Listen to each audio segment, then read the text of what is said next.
The journey into and out of Plato's cave.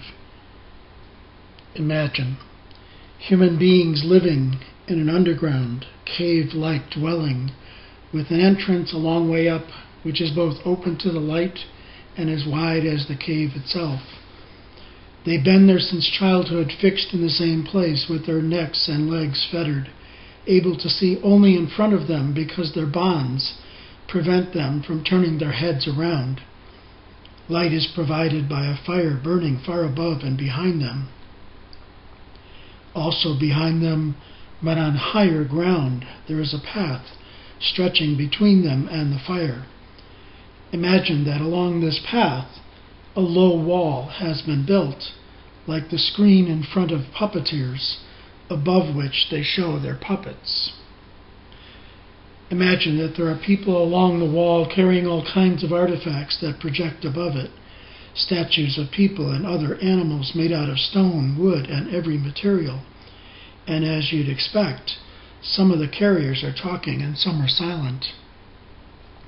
It is a strange thing you're describing, strange prisoners. They're like us. Do you suppose, first of all, that these prisoners see anything of themselves and one another besides the shadows that the fire casts on the wall in front of them? How could they, if they have to keep their heads motionless throughout life? What about the things being carried along the wall? Isn't it the same true of them? Of course. And if they could talk to one another, don't you think they'd suppose that the names you used applied to the things they see passing before them? And what if their prison also had an echo from the wall facing them? Don't you think they'd believe that the shadows passing in front of them were talking whenever one of the carriers passed along the wall was doing so? Then the prisoners would in every way believe that the truth is nothing other than the shadows of those artifacts. Consider then what is being released from their bonds and cured of their ignorance would naturally be like, if something like this came to pass, when one of them was freed and suddenly compelled to stand up, turn his head, walk, and look up towards the light.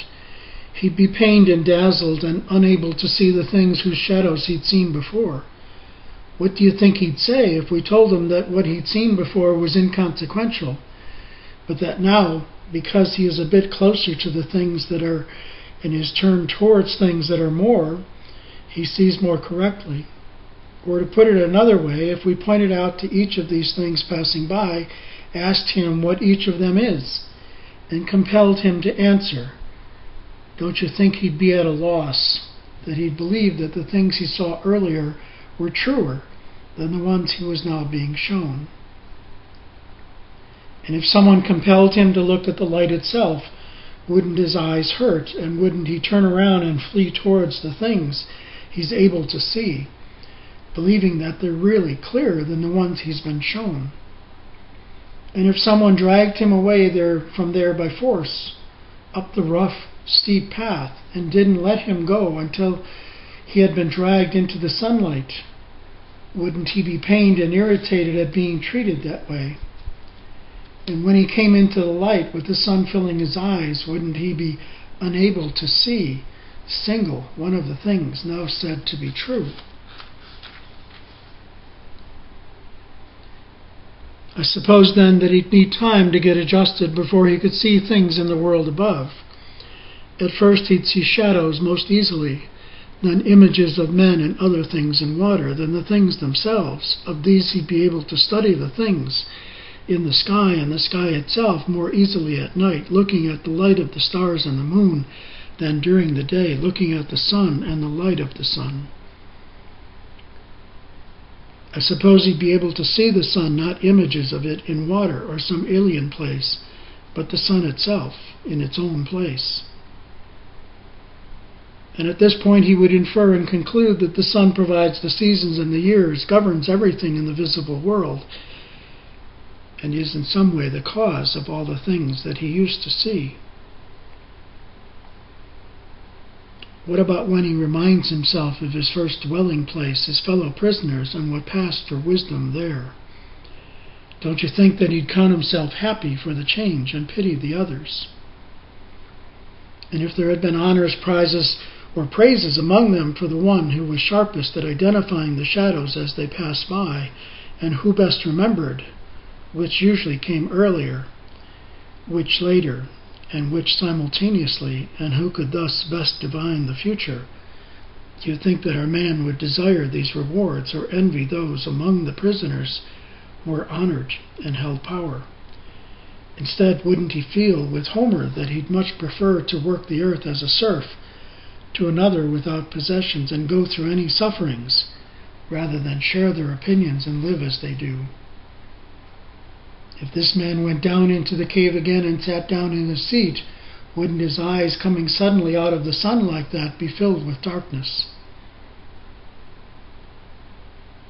And before his eyes had recovered, and the adjustment would not be quick, while his vision was still dim, if he had to compete again with the perpetual prisoners in recognizing the shadows, wouldn't he invite ridicule? Wouldn't it be said of him that he returned from his upward journey with his eyesight ruined, and that it isn't worthwhile even to try to travel upward? And as for anyone who tried to free them and lead them upward, if they could somehow get their hands on him, wouldn't they kill him?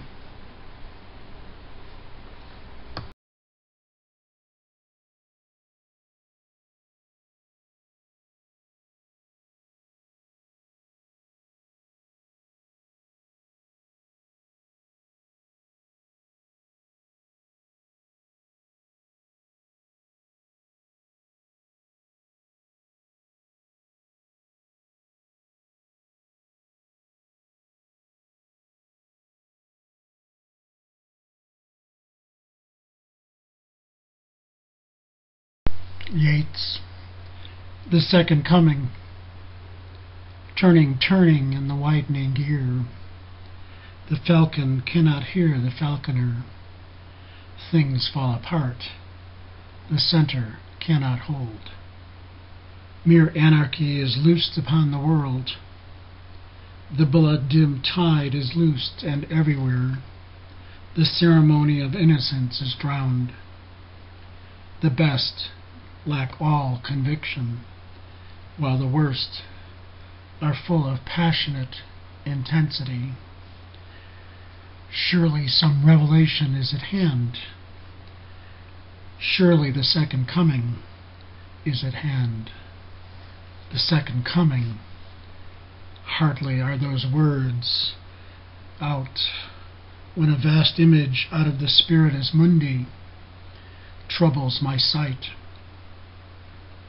Somewhere in the sands of the desert, a shape with a lion body and the head of a man, a gaze blank and pitiless as the sun, is moving its slow thighs, while all about it real shadows of the indignant desert birds. The darkness drops again, but now I know that 20 centuries of sleep were vexed to nightmare by a rocking cradle, and what rough beast, its hour come round at last, slouches towards Bethlehem to be born.